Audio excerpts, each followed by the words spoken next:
মুসলিম শরীফের হাদিসের ভিতরে এসেছে, গভীর রাত্রে, রাতের তৃতীয় অংশে আল্লাহ রাব্বুল আলামিন প্রথম আকাশে আসেন আর ডেকে বলেন, পৃথিবীতে আছো নাকি কেউ গুনাহ করে জীবন বরবাদ করে দিয়েছো, আমার কাছে মাপ চাও।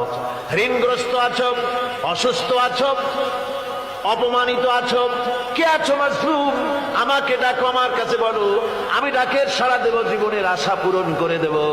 ওই সময় যেই সমস্ত লোকেরা কাঁদে তাহাজ্জুদের নামাজ পড়ে, আল্লাহ জিজ্ঞেস করেন ফেরেশতারা, অমুক অমুক দেশ অমুক অমুক বান্দারা কাঁদে কেন? ফেরেশতারা বলে, রব্বুল আলামিন তুমি তো ভালো করে জানো। আল্লাহ বলেন, জানি, তবুও তোমাদের মুখে শুনতে চাই। তারা বলে, রব্বুল আলামিন তোমার এই বান্দা গুনাহ করেছে, গুনার জন্য মাপ চায়, জাহান্নাম থেকে বাঁচতে চায়। আল্লাহ পাক বলেন, ফেরেশতারা আমার এই বান্দারা আমারে দেখেছে নাকি? বলে দেখে নাই। বলে আমার দোজখ দেখেছে নাকি? বলে না, তাও দেখে নাই।